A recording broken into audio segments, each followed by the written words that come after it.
एक सवाल जो क्लास 11 के स्टूडेंट्स बहुत ज़्यादा पूछते हैं, तो काफ़ी सिली सवाल है, वो ये है कि क्या हम आईआईटी जा भी सकते हैं, राइट।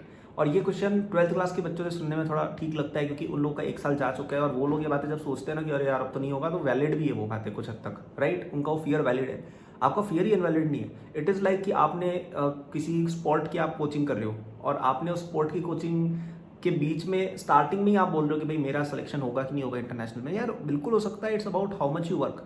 और स्पेशली अगर आपने इस तरह का एटीट्यूड रखा तो आपका बिल्कुल सिलेक्शन नहीं हो सकता यार, कि मतलब आप बार बार अपने आप को सेकंड थॉट्स दे रहे हो, बार बार आप सोच रहे हो कि यार ये चीज़ हो सकती है नहीं हो सकती है, तब तो बिल्कुल भी नहीं होगा आपका selection, right. So the first step that I would say is कि ये पैनिक मोड से दूर हटो, ये सब सोचना बंद करो फालतू की बातें कि अरे मेरा सिलेक्शन हो सकता है क्या, अरे पता नहीं क्या होगा, इतने सारे टॉपर्स बैठे हैं। पहली बात, ज़्यादातर जो स्टूडेंट्स आपको ऐसे टॉपर्स टाइप लगते हैं वो इतना नहीं जानते हैं। They are very good at pretending that they know things. वो ऐसे हाथ खड़ा कर करके आंसर्स करना जानते हैं, उनको एक्चुअल में नॉलेज नहीं है।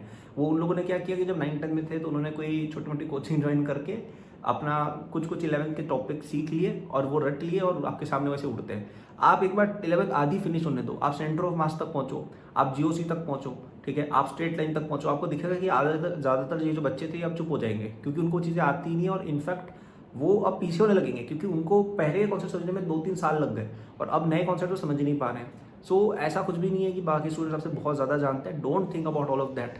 मैंने ज़्यादातर नोटिस किया कि जो बच्चे 9th 10th में बहुत नॉलेजेबल रहे होते हैं वो बाद में जाके इतना अच्छा नहीं करते हैं। ये बहुत कॉमन फेनोमेनन है, आप किसी भी टीचर से किसी भी सीनियर से पूछिएगा कि बहुत सारे स्टूडेंट जो पहले बहुत आपको इंटेलिजेंट लगते थे, they do not perform well in JEE, right. Whereas on the other hand there are so many student जो 11th में स्टार्टिंग में बहुत वीक थे, लेकिन मेहनत के दम पे 12th के एंड तक आते आते बहुत अच्छी रैंक लेके आ गए।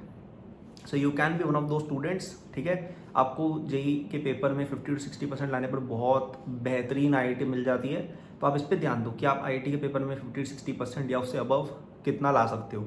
और वो लाने में आपको कोई दूसरा पर्सन स्टॉप नहीं कर रहा है। You just have to make sure कि आपके कॉन्सेप्ट वगैरह क्लियर हैं। सो आप इन चीज़ों के बारे में सोचना बंद करो। आगे बहुत लंबा अभी टाइम पीरियड बचा हुआ है। You have literally almost 2 years, you have almost like 22 months before your JEE exam happens.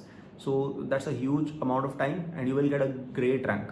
Don't think about all these things. अपना मेहनत करते जाओ, धीरे धीरे अपनी बैकलॉग्स क्लियर करते जाओ, ओके। आगे छोटे छोटे स्टेप्स में आगे बढ़ते जाओ। आपको कब पता चलेगा, आपको पता ही नहीं चलेगा और आप आईआईटी के माउंट एवरेस्ट को क्लियर कर चुके होंगे। एंड यदि आपको और हेल्प चाहिए इस माउंटेन को क्लियर करने में, तो आपको मेरा जेई का फुल कोर्स लेना चाहिए, जो केवल 5000 में मिल रहा है till 16th July using the first link in description. इस कोर्स में सब कुछ है जो आपको 11th 12th पूरा JEE advance JEE main level तक पढ़ने के लिए चाहिए। Test series, DPPs with solution, everything is included. Course पे रिलाय कर सकते हो, मैंने खुद पढ़ाया हुआ है। Nowhere else will you be studying from a rank 1 himself, from IIT Bombay CGB, जहाँ तक मुझे पता है कोई भी नहीं है, ठीक है।